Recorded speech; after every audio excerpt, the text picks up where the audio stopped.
What's the best way to lose weight? The fastest way. Now they're all listening. Fastest way. Yeah.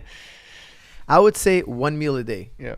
Let's say you're not super active. Okay, if you're an athlete, if you're in the gym twice a day, eat throughout the day. However, most people tell me, Coach, I can't train. I have this. I have kids. I have this. Okay, so then do 1 meal a day. Right. Just wake up, don't eat, have your dinner, one regular meal, and you'll lose weight. And you won't have any health problems. You won't have any deficiencies. Just eat a healthy meal at night. 1 meal. See what happens after 6 months. You're not gonna be hungry until lunchtime. Dinner time. You won't be hungry. Morning, lunch, you won't be hungry. So fasting maybe. Fasting, yeah, absolutely. Some people fast 24 hours. Some people fast 48 hours. Fasting is extremely healthy. For instance, in 2016, they gave the Nobel Prize for the discovery of autophagy. Autophagy, look, I'm not a biologist, but in layman's terms, I'm trying to do it as much justice as I can. Basically, if you don't eat for a prolonged period of time, your body will start to eat the bad cells. Okay, I'm not gonna. I don't recall the exact term, but basically there are cells that are replicated not exactly. Okay, they're bad cells. Okay, again, please forgive the terms. These cells are digested, eaten by the body. They're destroyed by the body if there's no food coming in for a prolonged period of time. So the body will start to eat those cells first. So I really recommend the work of Jason Fung. Jason Fung does a tremendous amount of did a tremendous amount of work on research on fasting, and he mentions autophagy in his work, and he even believes it cures cancer. Now, what do you think of ketogenic diets? Ketogenic diet is good for somebody who's not very active. So ketogenic diet, for those of you who don't know, is you really limit your carbs to about 50 grams per day. That will be the average. Okay, so 50 grams of carbs per day. So basically, you're eating greens, fats, and a little bit of protein. You're not eating even fruit. Now, it's not bad because you're never spiking your insulin. So you're going to start losing fat. I guarantee you, if you do ketogenic diet, you're going to lose fat. However, you lose a lot of muscle as well. You'll lose muscle. You won't be bulky. Okay. So for instance, a lot of people you see on Instagram, YouTube, these guys are on steroids. Okay. They're telling you ketogenic diet, this and that, but they're on steroids. They don't tell you they're on steroids, but they're on steroids. They're on, they bulk up. Because the thing is, when you eat carbohydrates and you do spike your insulin, yes, it makes your fat cells bigger, but it also makes your muscle tissue bigger.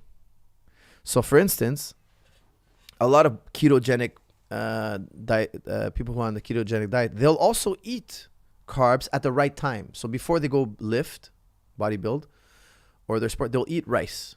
They'll spike their insulin because they need to feed that muscle. And even some will do it afterwards if they feel they need to bulk up even more. So they eat rice before and after. But because you're exercising intensely, you're burning those carbohydrates very quickly. And then you're back into your keto burning phase. So for instance, to put it simply, when you eat carbohydrates, let's call it rice, bread, potatoes, your body fills your glycogen reserves. Your glycogen reserves is, think about the carbohydrates will go into your muscle, directly into your muscle, okay? Now, if there's an excess of carbs, then those carbs, after all the muscles are full of glycogen, your body's going to turn that into fats. Okay, forgive the terms. I'm not a biologist. I'm just giving you guys... it's probably better in a nutshell what I've been taught. Okay, working with so many nutrition experts, they say, okay, look, that's converted to fat. If your reserves in your muscles are depleted, you have no glycogen in your muscle, and you eat rice right before, and then you go train, your body is going to prioritize that carbohydrate for the intense training you're about to do and to increase the muscle mass. So it's called carb timing. You time your carbs just right. Carb timing. Now, look, my opinion, this works. I've done it. It works. For me, it doesn't fit my lifestyle. So what I do is I eat my carbs in the morning. I eat my carbs at lunch. I go train, and then I go to bed. I don't eat any foods. I just drink water. So at the end of the day, my carbohydrate levels are depleted. When I wake up in the morning, I replenish them, and I go to train. And then I eat carbs in the afternoon. So me, I eat my carbs in the morning and in the afternoon. Front loading. Front loading means I'm having my food early in the day. Why am I front loading? Because I'm active during the day. Yeah. If you take two groups of people, one group that eats 1 meal a day at night. And Jason Fung did this experiment, okay? He says, look, if one group ate their meal at night and one group ate their one meal. So they're only eating, both groups are eating one meal in 24 hours. One eats it in the afternoon, the other one eats it at night. The one who ate it in the afternoon, they lost more weight. Why? When you eat during the day, you have more energy. So you're going to be more active. So if I give you, they've done this experiment as well. Take two groups. One group, we give them carbohydrates. One group, we don't give them carbohydrates. We put them keto. Both groups work out. The keto group spends more energy.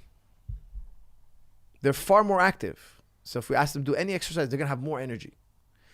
The keto group is like lagging behind, and that's why even the keto practitioners will eat carbs before training. They see the importance of carbs. The way I strategize it is to make it really simple and make my life more simple, because for me, timing my food right before practice, it's too complicated. I eat my carbs in the morning. I eat my natural foods in the morning. I eat my carbs in the morning. Then I have my lunch. And at 6 o'clock, I stop eating. So I eat from 10 to 6. You now stop eating carbs or just everything altogether, just water. Uh-huh. That's why today I'm just drinking water. Right. Now, if I want to lose even more weight, let's say, okay, now I have to trim down a little more.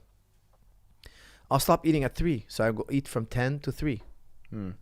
For a while. Well, not forever, for a while. And then, okay, when I lean up, okay, now I start eating from 10 to 6 again. If I have a wedding or a family get-together, I won't eat 24 hours before. So when I sit down, when they offer me food, I won't be like, no, I can't eat. So this diet, it fits my lifestyle. Yeah. So I have, like, when I go see my mother, I have to eat. When I take my family to go see my mother, she's going to cook more than I can eat. You know, like my mom is incredible. You got to eat. You can't go there now and say, khalas, I can't eat. You have to eat. So I know this. I won't eat 24 hours before. So I can eat, and it won't change my body composition. That's pretty straightforward. I think a lot of people would grasp that. It's very easy. Very easy. 10 to 6 or one meal. Yeah. If you have a special occasion, 24 hours, don't eat before. That's it. On that note, Jazakumullah khairan for your It's a pleasure, beautiful insights on so many issues.